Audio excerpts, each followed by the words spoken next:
Assalamualaikum dan salam Ramadan. Jumpa kita balik dalam review healing bersama Abel Eka dengan Kak Dila. Hari ni kita nak review satu kedai dessert, kedai Abel. Kedai ni dekat Bentong, Pahang. Kedai ni adalah kedai dessert. Kedai ni memang cantik. Kedai dia nampak kecil je daripada luaran, tapi dalam dia penuh. Lupa traffic light besar 4 ni. Korang straight saja, nanti korang akan dapat Mary Brown. Masuk sebelah kiri. Lepas tu korang straight kat belakang Mary Brown tu, korang akan nampak kedai Abel ni. Kedai Abel ni berkonsepkan kedai dessert. Bukan saja jual dessert, tapi dia ada jual kuih raya, dia ada jual bukuit, dia ada jual barang-barang frozen, ada jual aiskrim, ada jual krepek, ada jual sambal. Lepas tu dia ada jual macam-macam kuih raya. So kedai ni memang syurga dessert lah. Kalau korang buka peti dia, korang boleh nampak macam-macam kek ada. Kek bajet ada, kek lapis ada, kek double choc ada, kek tapak kuda ada. Korang boleh dapatkan macam-macam kek kat sini. Kuih raya, macam-macam jenis krepek dan kuih raya korang boleh dapat kat sini.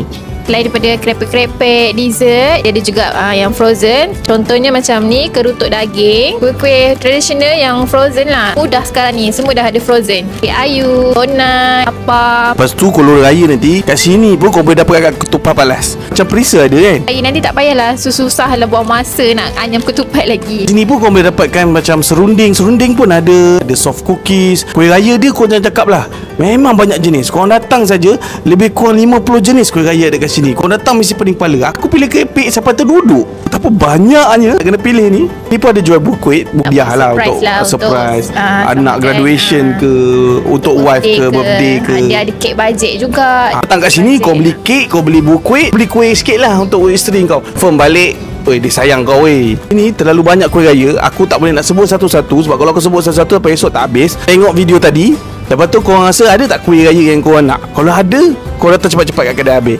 Ini juga ada jual tudung Zoski, tudung Ailis. Tudung pun ada jual. Bagi aku kedai Abel ni senang lah korang nak cari barang. Bukan kedai dessert saja. Korang boleh dapatkan bukuit, korang boleh dapatkan kek, korang boleh dapatkan kuih. Kap lah, memang penuh lah. Kek double choc, coklat ada, strawberry ada, kek lapis ada. Bagi aku korang kena datang sini, korang kena tengok sendiri, experience sendiri. Banyaknya barang-barang. Bukan dessert saja, krepek ada, kuih raya ada, bukuit ada, barang frozen ada, aiskrim Malaysia ada. Untuk kenduri nak buat tempahan pun boleh juga. Tempahan kenduri untuk aiskrim Malaysia pun boleh buat kat sini. Sayang, bagi awak macam mana kedai Abel ni? Saya dah bawa awak pergi jalan kedai Abel ni macam mana?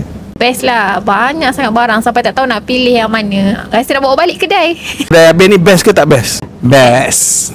Korang semua jangan lupa datang tau.